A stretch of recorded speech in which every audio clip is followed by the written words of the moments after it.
growing green to generate more green. Welcome to The Grow Show with Kyle Kushman. Each week we plant the conversational seeds about cultivation and the changing climate of cannabis culture. We'll peel back the layers of benefits of the world's most versatile plant, from food to fuel, from remedy to resource. CannabisRadio.com proudly presents The Grow Show with your host, multi-award-winning grow master and respected cannabis consultant, Kyle Kushman. Hello and welcome to all you ganjapreneurs, sensimilias, sommeliers, and cultivation junkies. This is The Grow Show on CannabisRadio.com, and I'm your host, Kyle Kushman. On today's Great Grow segment, we'll discuss the merits of self-contained grow cabinets and tents. But first, High Times Magazine. It's the magazine that gave birth to Kyle Kushman, and also the voice to allow me to be here talking to you. With its first publication hitting the streets of New York in 1974, it's considered the Cannabis Chronicles of modern times. For a mind-blowing 41 years, High Times has been in the forefront of the cannabis normalization movement, providing cannabis cultivation information not available anywhere, but also commentary on counterculture issues, reporting on offensive, unfair, and uncivilized treatment of recreational drug users, and keeping us up to date on the state of changing laws concerning our culture. What are some of the changes High Times has seen through the ages? My guest today is Rick Cusick. He's an old friend and co-worker while I was cultivation reporter at HT, and he's currently the associate publisher of High Times Magazine and hightimes.com. Before that, he was their advertising director. He's also one of the most eclectic and entertaining conversationalists I've ever known. So happy to have you here today. How's it going, Rick? It's going well. Thank you for that great introduction, Kyle. I appreciate it. Oh, thanks for being here. I still miss you guys virtually every day. I miss New York, and I miss the team at High Times. How many years have you been at High Times now? Just past my 18th year. Holy moly. Wow. Yeah, man. And you were there when I walked in, so. I think I was. It was a long time ago. Yeah, you were. You were definitely there the first day I walked in, for sure. Wow. And, man, so you've got a great sense of everything that's going on there now and all the changes. It's just such an amazing time of change. I mean, you know, in the eyes of the federal government, there's no difference between heroin and marijuana. In fact, marijuana's status as a Schedule I drug means that the government actually considers cocaine, a Schedule II drug, to be less dangerous substance. And we've never seen a heroin digest or a cocaine weekly on the shelves. So how do you successfully run a publication that teaches normal folks like you and me how to cultivate and utilize a plant that's considered by law to be a Schedule I drug? The short answer to that question is really, really good lawyers. And, they have kept us preserved as we've taught the world to grow marijuana.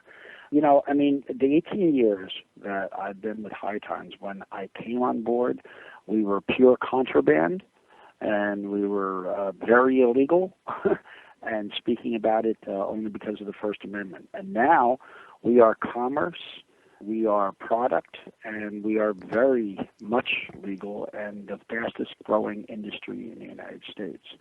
And to go from 0 to 60 like that, even in 18 years, has been breathtaking. Wow. It's very hard to even, wrap my mind around the way it has gone from leaps and bounds. It seems like it was fast, but I know it was 18 years. But every couple of years, something new happened, and in the last 3 or 4 years, it's just been a brand new world. Wow. Brand new. I enjoyed working at High Times so much. I certainly feel nostalgic about it, and even sometimes a little sad that I'm not there to enjoy this new acceptance. It must feel so great. I remember the paranoia. We take a great deal of pride in your work. Oh. We take a great deal of pride that you've left to here and you've gone out there, and God knows you've become an icon. And I'm proud that we had something to do with that. Yeah, and I feel really lucky and honored that I walked in those doors one day and found a home and a family. I mean, it certainly changed so much. I remember the paranoia over phone tapping and even secret surveillance of High Times staffers. I even remember one editor kind of going down in flames after several years of thinking he was being watched. And this goes way back before Kyle Kushman was even conceived. Adam's Garden was gracing the centerfold and cover of High Times, and this writer told me a story about how on his way back to the office from lunch, he had an encounter where an unidentified man engaged him on the street, shook his hand, and he thought he was slipped some kind of contact drug that made him feel really weird, and this guy ended up checking into rehab for pot. Is any of the paranoia still there? Well, I mean, you know, it's healthy to remember that even though we're making incredible inroads and we're making incredible progress, and it ain't over till it's over, and we're going to have to continue to be watchful. The enemies of marijuana are still out there. They haven't gone anywhere. They've been quiet. They've been made quiet. They've been disenfranchised to a large degree, but they're still out there. So the paranoia that we lived with when it was contraband, no, that's pretty much gone, because right now we're talking to hedge funds and things like that. But on the other hand, the enemies of marijuana still pop their heads up. They still have an amazing degree of bad will that they want to aim towards us. Just the other day, Chris Christie on the campaign trail for president said that he believed that marijuana smokers were diseased, and he was going to treat their disease with armed federal agents if he was elected president. And you know what's most horrible about that statement is that, you know, he's there threatening, of course, to continue arrests and such, but he's putting it in a metaphor in which he's making fun about medicine. They're the diseased ones, and I'm going to treat it with armed agents. I mean, it's just typical. So cynical. It's typical of these. So cynical. Yes. And that's what we have to watch out for sure. It's these typical of people who call themselves, quote, real Americans, or believers of a higher value akin to their religion or whatever it is. They're better than us other Americans. That's right. And, you know, I'll tell you the truth. I feel that working in marijuana law reform as I have now for 18 years, I have met the most patriotic people I've ever had the honor of dealing with in my life. These are serious, serious patriots who believe that the United States can be more than it is, and they won't take the status quo. Yeah, we are really good people. I like to say all the time, you know.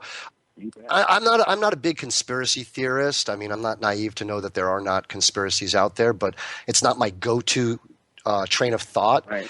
And I don't think that they're marginalizing us for specific reasons, you know, but we are a marginalized part of society, and we recreational drug users, or even just say cannabis users, we may be the last segment of society that it's perfectly legal to prejudice against. It's true. No, it's true. As one after the other, all of the prejudices have become uncool. But there's still a lot of people out there that say, "What about the children? What about the children? And what about the stepping stones? And what about our pets who will eat edibles when we're not looking?" That's right.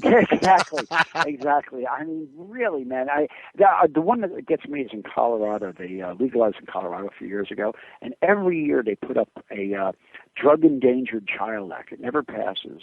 But what they want is, okay, now you have legalized cannabis in Colorado. They want you to keep it in a safe. so that your children can't get to it. In other words, the idea is a gun safe, as if marijuana is equatable to guns. Right, but guns and bullets, we can't come to a consensus about how that should be handled. We can't put reasonable restrictions on that, but they have all kinds of great ideas when it comes to restricting cannabis use, don't they? Yeah, and severely so. You know, yes. I mean, to say that they go overboard on this is ridiculous. But, you know, don't you take a great pride in everything we've done? You and I have been in this for like 20 years. And when we first started, when I first met you, maybe 35% of the American public was for legalization of marijuana, just 35%. And we've gained 1 percentage point every year. And so right now it's at 55%. And that's definitely conservative. 55% naturally. I'm sorry, nationally. And I think that's conservative. They say it's conservative. Some say 58, 59. Some say 52, 53. The average is out to about 55 at the moment. And that's a national survey. Yeah, and even Fox News puts it at 56%. But times they are a changin'. Yeah, and we help change them. God bless you. Hey, and I feel good about that. I know I feel great about that, and that's why we're here. Well, we're going to take a quick break. Next up, we'll be talking about everybody's favorite cannabis competition, the High Times Cannabis Cup. But right now, it's time for a quick smoke break while we show our advertisers and sponsors some Grow Show love. So sit back, chillax, and we'll be back before you can twist up something tasty. The Grow Show with Kyle Kushman will return once we cultivate through this short commercial break.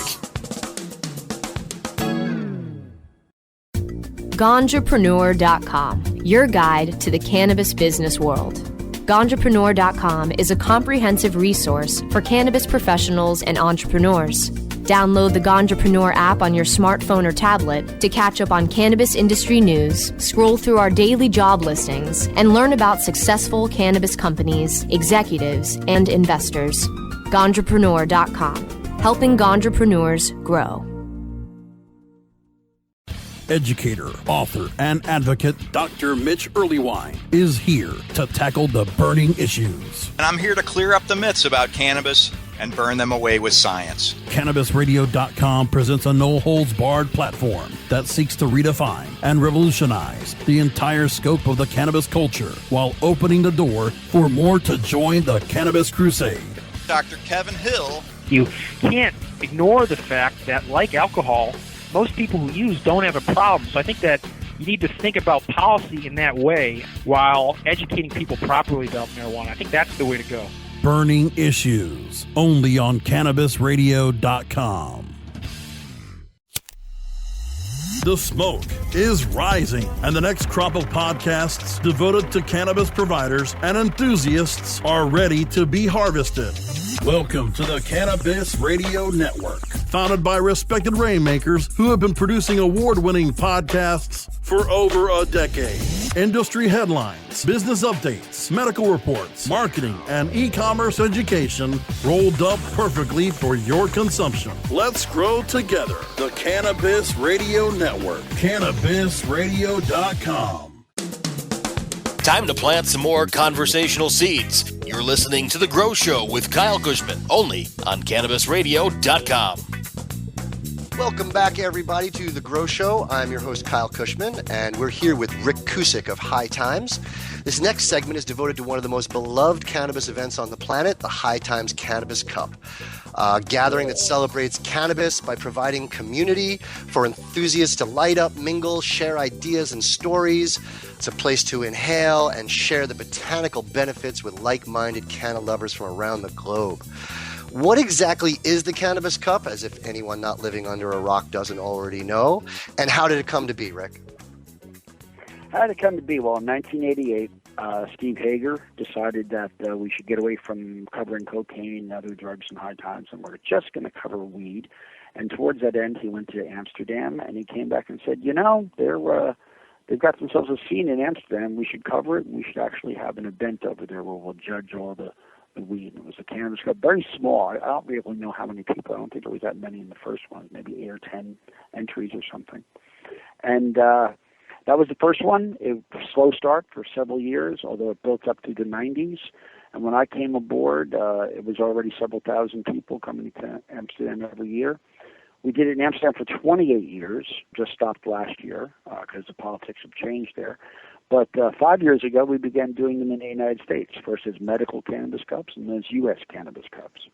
And those have increased exponentially to the point where we had over 50,000 people at the U.S. Cannabis Cup in Denver in 2015. And I'm personally getting ready to put the first World Cannabis Cup on in Jamaica in November. Oh, I can't wait. I'm so excited. I just thought of something. I just thought of something funny. You could use as part of your media over 1 million served pertaining to the Cannabis Cup. Right?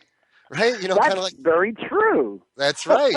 And that's a really profound thing if you think about it. I mean, starting off with, 10 or 15 entries in a foreign country in the winter that nobody could get to. And of course, over the years, tens of thousands of people have visited Amsterdam for the Cannabis Cup, but just in the last few years alone, you've probably serviced 1 million Cannabis Cup attendees. In this year, we probably serviced 250,000 just this year alone. And that's just I'm thinking about that's just every month, every 6 weeks. If that doesn't bring a smile to our listeners' faces, I don't know what will. And you know, to understand the Cannabis Cup, you also have to understand there's 3 parts to it. We have music, and that's always a big part of it. Naturally, there's always a concert attached to the Cannabis Cup. There's the expo, which is you go there and you see the latest in equipment, you see the latest in cultivation and everything. And then, of course, the competition. And what?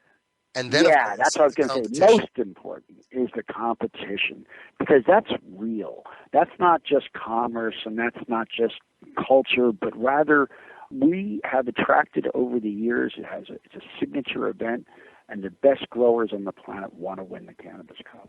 That's right. And, it's myself included. Stunning. Yourself included. You've got a few of them yourself, don't you? I do. And, you know, full disclosure or whatever that statement means is, I just want to say that, I don't work for High Times anymore. I love you guys. That's obvious. These Cannabis Cups, since you've started doing them in America, is a really, really great opportunity for people to not just to get together and to commiserate and to share, community, but it is a true competition. Taken with a grain of salt, it is a subjective competition. Some judges might not like the flavor of grapes or strawberries, and others might not like the flavor of something else, and that's going to determine what they choose to be a winner. But nonetheless, science is involved, and we've always got the laboratory results, which is a big part of the final score. But I just really want people to know that in my heart, I know that you guys are doing your best to put on the most legitimate competition, because there's no benefit in doing it any other way. Yeah, and over the years we've evolved into a way of doing it that we think is the best way and the fairest way to do it. You're right; it's somewhat subjective, but you can make it more objective by quantifying everything and doing it the same way each time. We ask the same questions of each judge. We never let the judges know what the scientific results are until after the qualitative judging is in. And by using the same questions and looking for the same answers each time, looking for what the answers are, you start being able to compare one to the other, against itself. And so right now we're sitting on databases of hundreds and hundreds of strains. Absolutely. All you naysayers out there, you can hate all you want, but this is a great competition and it's a great event to attend. What would you say are the benefits to entering and winning a Cannabis Cup competition? Well, I mean, first of all, the bragging rates are gold, and often exactly that. In Amsterdam, in the heydays of the Cup in Amsterdam, the guy who would win the Seed Cup as opposed to the popular competition, the people who would win the Seed Cup could literally make $1 million in extra business in the course of the year. People coming to Amsterdam want to see the Cannabis Cup winner, and all of the coffee shops had to have it available when we announced it. It's not the same thing in the United States because there's different strictures. Every state we go to, we have to deal with the laws of that particular state, whether they're medical or legalization or whatever kind of regulations they have. But when you win, and now it's gone from, I think we had 12 entries in the Michigan Cup. We have a Michigan Cup in 3 weeks. And I think we have 12 categories of entry. And when you win that and you're in Michigan, then everybody suddenly knows where the best marijuana, the best oil, the best hash in Michigan comes from. And as the dispensary model grows, and then as the legalization model grows, once again, those entries and those winners were going to have to be represented on the shelves. So even though you win, bragging rights, and you get your cup, and you get up in front of everybody and have your Academy Award moment, those are all great. But what it really is at the end, I send all the winners this little gold seal, Cannabis Cup winner 2015. And they put that on their packages, and that means their packages sell a lot better. Well, I think it's a great thing, and I hope it keeps coming to more and more states. It's just a great carnival, more like a state fair kind of atmosphere. And I definitely encourage people to go attend one if you have not. It's a total blast. Yeah, we're doing one a month for the next 4 months.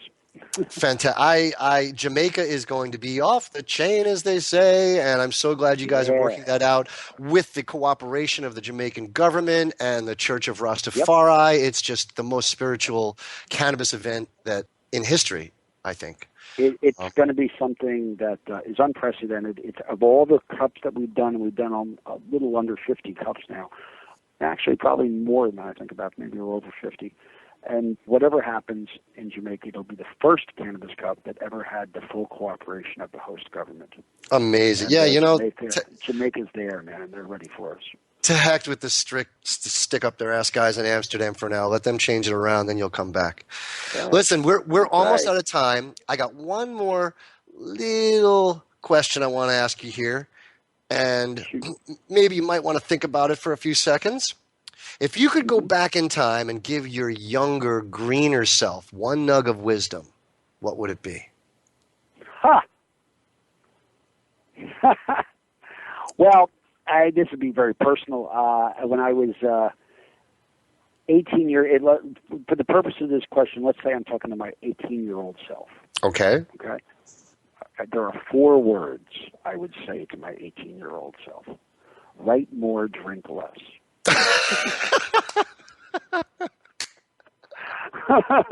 And I might add, smoke weed. That's great. That is great. I haven't drank. I drank way too much in my 20s, and I stopped when I was 30, and I just turned 61 last week. And so I haven't drank in 31 years. And this is the truth, Kyle. When I stopped drinking, I didn't go to AA or any of that stuff. I was a terrible alcoholic. And I didn't stop drinking. I didn't stop to go to AA or any of that stuff. What I did was I decided one day I'm going to stop, and weed was there for me. And I mean that sincerely. I truly believe marijuana saved my life in 1984 when I stopped drinking, because I'm not sure I would have had the wherewithal to keep stopping drinking without my good friend marijuana to help me through. I certainly don't mean to steal any thunder, because that is a really heartwarming answer, but I just want to add that it did the same thing for me, because back in roughly 1987 or 88, I stopped doing cocaine and took up marijuana. There you go. And that certainly saved my life. I have a life, and I most, if not all, of the most beneficial, wonderful, loving people that I've met in my life, I've met through the cannabis community. So, obviously we're preaching to the choir. That's right. Yeah. Well, it's been really great talking with you, Rick. I love this conversation. You are a wonderful friend, and I happen to know as a fact that you are also a wonderful father and a wonderful husband. And I thank you. My daughter just turned 18. That's amazing. I've been at High Times for 18 years, and my daughter's 18. I've never been at High Times, but that I've been a dad. I've never been a dad, but that I've worked at High Times. Oh, man. This has been a really great conversation, and I'd like to maybe have you back again sometime. And right now we're going to take a quick break, and we're going to come back with Great Grows. The Grow Show with Kyle Kushman will return once we cultivate through this short commercial break. InternetMarketingNinjas.com is the online dojo of the highly trained and skilled Internet Marketing Ninjas. Disavow documents, reconsideration requests, panda and penguin penalties. Let our superior SEO ninjas confront all of your link-related issues. The Internet Marketing Ninjas are equipped to master any marketing exercise, content creation, authorship, link building, PPC, and more. Plus, build more buzz for your brand with our social media marketing strategy. Discover all that the Internet Marketing Ninjas can do for you. Visit the online dojo now at InternetMarketingNinjas.com. Ignite the conversation on some trending topics along the Cannabis Radio social media network. Join our crew of thousands on our Cannabis Radio page on Facebook or at Canna Radio, CANNA Radio on Twitter. Plus, look for our Facebook and Google Plus pages for all of our original programs and connect with Dr. Dina, Kyle Kushman, Dr. Mitch Earlywine, Nurse Heather, Doc Rob, the hosts of Ganjapreneur, and more. Connect with the growing Cannabis Radio social crusade at Canna Radio on Twitter or search for Cannabis Radio on Facebook, Google Plus, and Instagram and grow with us. chronicling the latest cannabis industry news and headlines. Well, with 4 states with tax and regulate and the District of Columbia. The state of cannabis. Oh my God, it's refreshing. We have people that generally wouldn't speak on behalf of cannabis for fear of retribution, fear of losing your practices, fear of many of those things, and find ourselves in a place that we finally can. Bringing you fact-based news and views and keeping listeners on the pulse of what's happening in the industry today. The state of cannabis. On demand anytime, only on CannabisRadio.com. Time to plant some more conversational seeds. You're listening to The Grow Show with Kyle Kushman, only on CannabisRadio.com. Welcome back, everybody. Now it's time for the final segment of the show that I like to call Great Grows. Each week, I make sure to share some practical tips on what I've learned about cultivating the weed we all need. This week's topic, grow tents and cabinets. You know, these options allow you to grow without any construction. Turnkey, stealthy grow cabinets come in all shapes and sizes, from the size of a coffee table to the size of a coat closet. And many of them can be left alone for days without any need for you to do anything. This can be very convenient for people who have regular lives and jobs. Unlike some of us who devote all of our lives to cultivating, many people would like to just grow their own personal medicine, but not have to tend to it for many, many hours a day. So you can research online. There are numerous companies. I suggest going and looking through your High Times. They have a couple of really reputable ones that have been advertising in High Times for many, many years. And again, they come in all sizes. You can choose what type of nutrients you want to put inside them. You can choose, in many cases, what type of grow medium you'd like to put inside them. And so they're very, very flexible.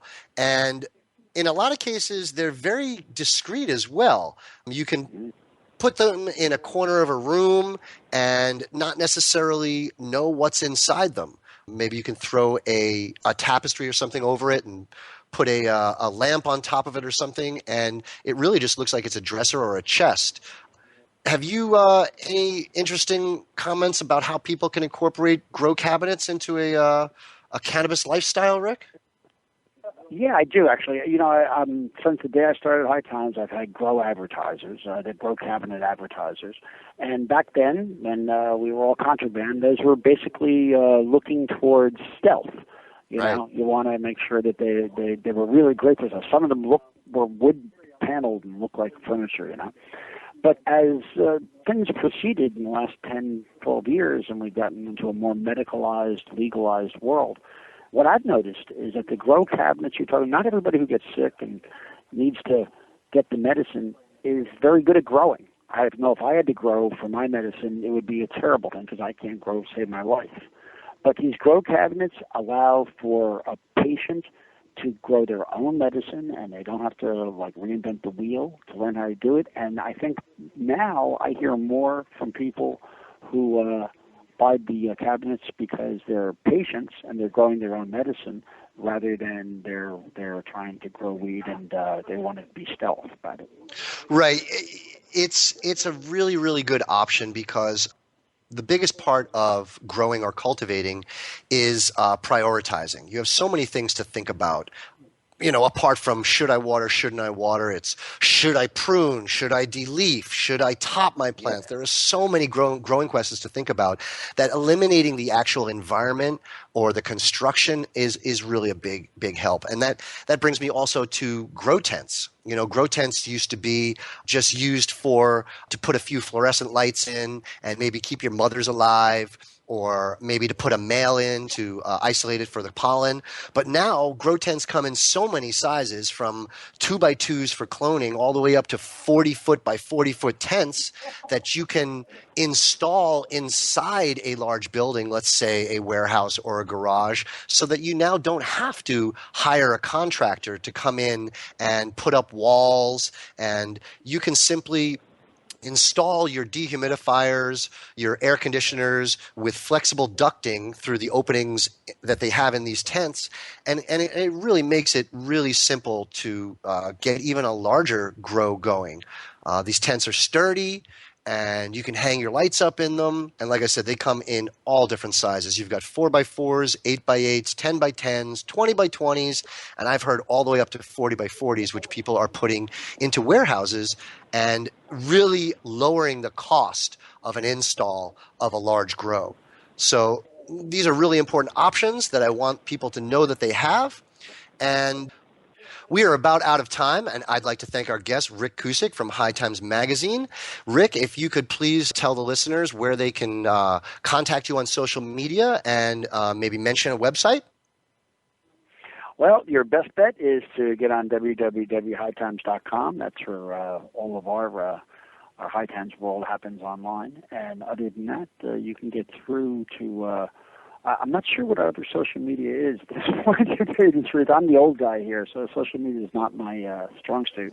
Well, the hightimes.com website is a very comprehensive website. Yeah. Not only can you contact people in the industry, but it's just loaded with all kinds of different areas for cultivation and products and learning and all kinds of things. So thanks so much for being here, Rick. I want to also thank our producers and our advertisers for making the show possible. Please make sure to check out my website, KyleKushman.com, where you can find out where to follow me on social media and upcoming events that I'll be appearing at. Subscribe to my newsletter. You can send your questions about just about anything cannabis related to Ask Kyle at facebook.com/The Grow Show, all one word, or on Twitter at CannabisRadio, #The Grow Show, all one word. You can find new episodes every Wednesday of The Grow Show by going to CannabisRadio.com or subscribe to the show on iTunes, Stitcher, or iHeartRadio. Thanks for joining us. I am your host, Kyle Kushman, and as always, please stay lifted.